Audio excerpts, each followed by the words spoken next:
बिस्मिल्लाहिर्रहमानिर्रहीम।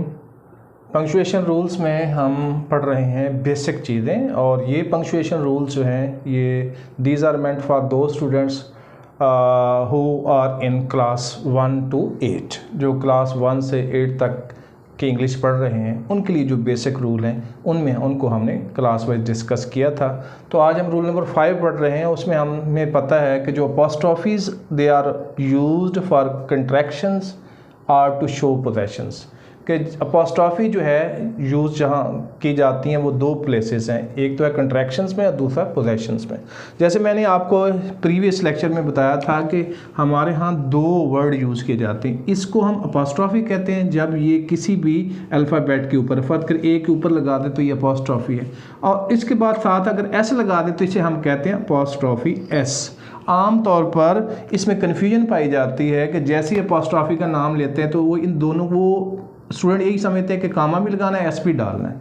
Apostrophe mean कामा जो कि अल्फ़ाबेट के ऊपर लगाया जाएगा, और एस साथ लिखेंगे तो हम कहेंगे यहाँ हमने अपॉस्ट्रोफी एस यूज़ किया, यानी अपॉस्ट्रोफी भी यूज़ किया, एस भी यूज़ किया।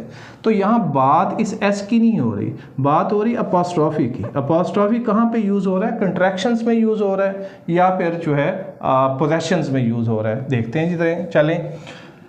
I can't stop, I can't do it, जैसे पहली एग्जांपल्स कोई देख लें। अब इसमें ये अपॉस्ट्रोफी यूज़ हुआ, अब आप देखें इसमें तो एस कहीं नहीं यूज़ हुआ, इसको अपॉस्ट्रोफी कहते हैं। अपॉस्ट्रोफी जो है यहाँ पे इसलिए यूज़ हुआ कि यहाँ हमने I can not do it की फुल फॉर्म लिखने के बजाय कंट्रैक्शन कांट यूज़ किया है। कैन नॉट पूरा वर्ड यूज़ नहीं किया, उसको हमने शॉर्टन्ड किया है, एब्रिज्ड किया है, मुख्तसर लिखा है, कंट्रैक्शन में लिखा है, इसको कंट्रैक्शन कहते हैं। तो यहाँ पे हमने अपॉस्ट्रोफी यूज़ किया। दूसरा देखें, यू आर वाइज, तो ये लिखना चाह रहे हैं हम यू आर वाइज। अब यहाँ पे यू आर को कंट्रैक्शन की फॉर्म में लिखा है तो यहाँ पे ये इसकी अपॉस्ट्रोफी मौजूद है।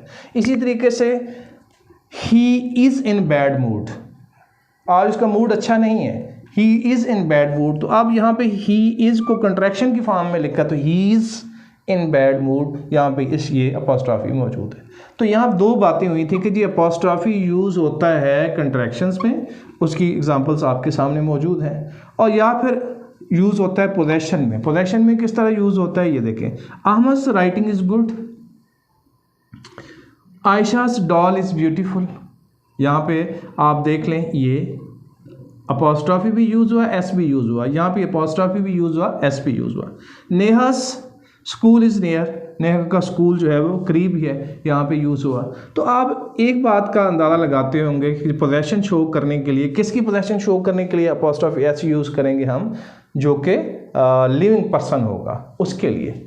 जबकि जितनी भी अगर हम कहें कि चेयर्स लेग तो वो गलत बात होगी, वहाँ लेग ऑफ द चेयर होता है। तो जो एनिमेट ऑब्जेक्ट्स होते हैं उनकी पोजेशन शो करने के लिए हम ऑफ यूज़ करते हैं, और जो लिविंग बॉडीज़ होते हैं उनकी पोजेशन शो करने के लिए हम अपॉस्ट्रोफी एस यूज़ करते हैं। तो लिहाजा यहाँ पे उसने दोनों कहा था कि पोजेशन शो करने के लिए और कंट्रैक्शन के लिए हम अपॉस्ट्रोफी यूज़ करते हैं। Thank you.